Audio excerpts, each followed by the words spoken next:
Pemirsa, tim hukum Badan Pemenangan Nasional Prabowo Subianto Sandiaga Uno pada awalnya mengajukan 7 poin gugatan, namun akhirnya ditambahkan kembali. Bagaimana peluang gugatan BPN dikabulkan oleh Mahkamah Konstitusi? Cek faktanya akan disampaikan oleh Dade Salampesi dari Newsroom Metro TV. Dade, silakan. Ya, Wahyu dan pemirsa, di awal proses gugatan ke Mahkamah Konstitusi, tim hukum Prabowo Subianto dan Sandiaga Uno sebagai pemohon mengajukan 7 poin gugatan. Sementara Komisi Pemilihan Umum sebagai penyelenggara pemilu di sini sebagai termohon. Kita lihat poin-poinnya satu persatu, pemirsa. Kita lihat poin yang pertama dari 7 gugatan yang diajukan oleh BPN. Pertama, mengabulkan permohonan pemohon seluruhnya.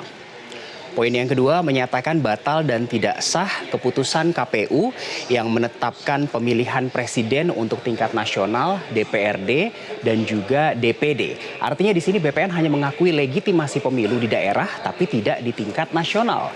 Dan poin yang ketiga adalah menyatakan pelanggaran dan kecurangan pemilu secara TSM oleh pasangan 01, terstruktur, sistematis, dan juga masif. Kita lihat poin gugatan BPN yang berikutnya, yaitu poin yang keempat, pemirsa. Poin keempat gugatan oleh BPN yaitu, kita masih tunggu informasi grafisnya. Salah satunya adalah poin di mana dari poin-poin ini ternyata ini dia poin yang pertama, kedua, dan ketiga. Kita lihat poin yang keempat.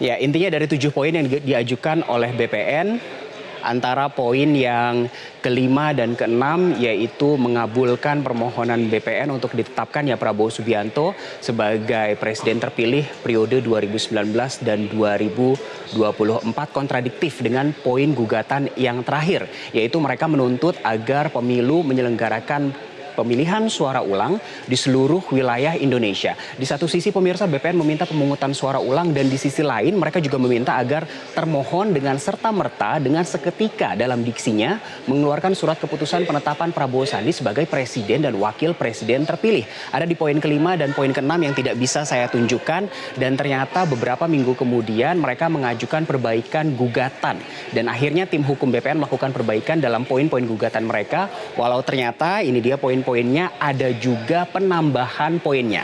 Kita lihat, ini salah satu poin perbaikan gugatan. Yang pertama adalah perolehan suara hitungan KPU yang harus dinyatakan tidak sah oleh MK. Dalam poin ini kubu Prabowo menuding ada kecurangan dalam penetapan hasil rekapitulasi suara.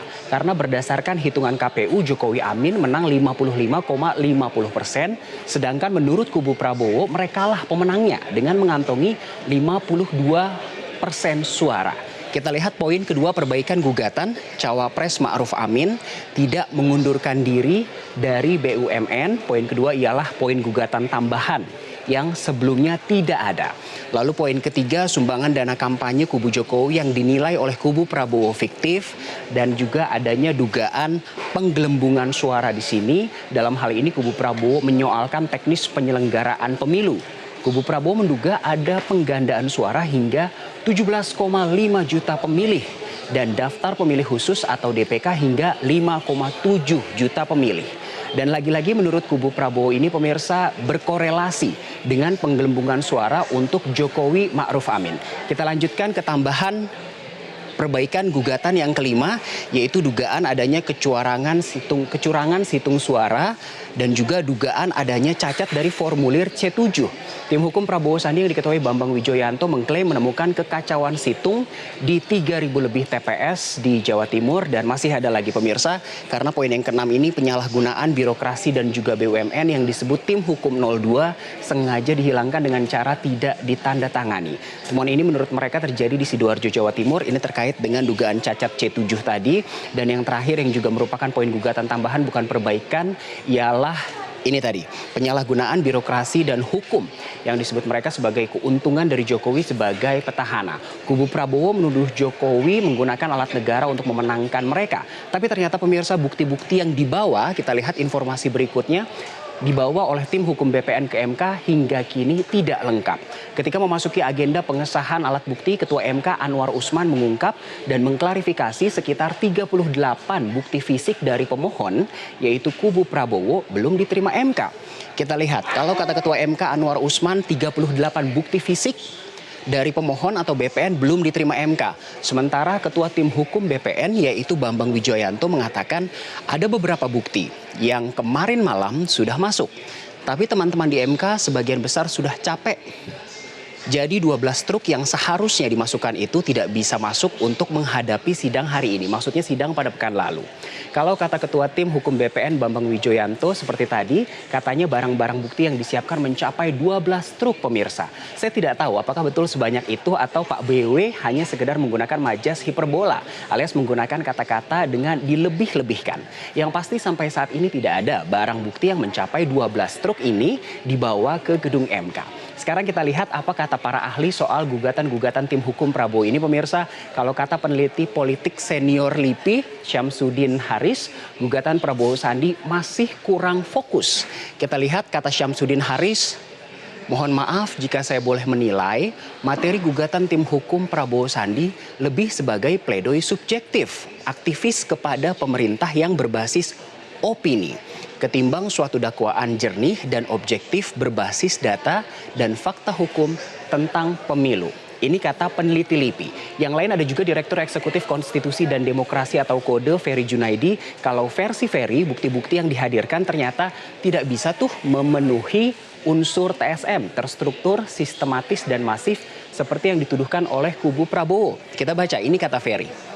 Prediksi saya kemungkinan nanti permohonan ditolak MK. Bukti beberapa kasus itu juga tidak signifikan memperoleh hasil suara. Direktur Eksekutif Konstitusi dan Demokrasi. Nah pemirsa, sejumlah barang bukti yang diajukan tim hukum Prabowo ialah berupa kutipan pernyataan dan link berita daring atau online. Namun sayangnya kalau menurut ahli hukum tata negara Bayu Dwi Anggono, kita lihat kata-kata Bayu Dwi Anggono, ahli hukum tata negara, dia mengatakan bahwa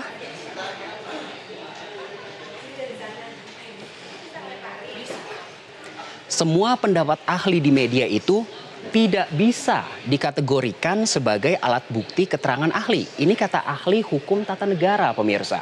Bahkan lebih jauh menurut Bayu, alat bukti keterangan ahli adalah daftar ahli yang harus diajukan ke Mahkamah Konstitusi. Baru kemudian majelis hakim yang akan memutuskan apakah menyetujui ahli yang diajukan ini atau tidak.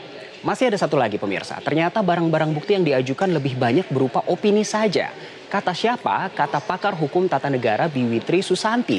Kita lihat apa kata Biwitri Susanti. Ini pakar hukum tata negara sama seperti Bayu Dwi Anggono tadi. Kata Biwitri, di permohonan ini sebenarnya belum terlalu kelihatan buktinya. Karena isinya banyak teori dan dalil juga. Yang buktinya memang semua banyak opini-opini yang dikutip. Sebenarnya masih banyak lagi poin-poin yang bisa kita telisik lebih dalam tentang gugatan kubu Prabowo ke MK ini. Tapi sekarang biarlah MK yang memainkan fungsi dan peranannya. Saya kembalikan ke Wahyu di studio. Di atas pemaparan terkait cek fakta terkait gugatan yang sudah diajukan oleh pihak pemohon.